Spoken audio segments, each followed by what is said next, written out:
Welcome to the Banker Lamp. Please enjoy the video.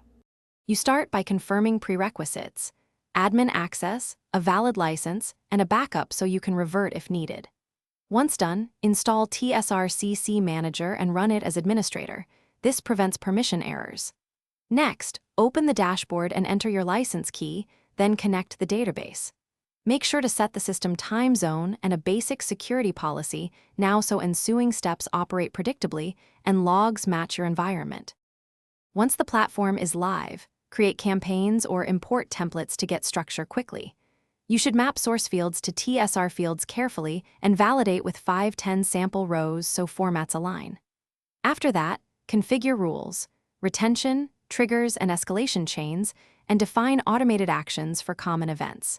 Make sure to enable dry run or test mode and execute a full simulation. This reveals logic errors without impacting real users or data. You finish by running an end-to-end test and reviewing logs to confirm expected behavior. Schedule promotion to production during a low-traffic window. Once live, monitor key metrics for 24 to 48 hours and tweak thresholds while communicating changes to stakeholders. If something goes wrong, start troubleshooting immediately. Inspect the error logs, clear the application cache, restart the TSR services, and rerun the failing job. This sequence fixes most. Thanks for watching. If this was helpful, leave a like and consider subscribing. See you next time.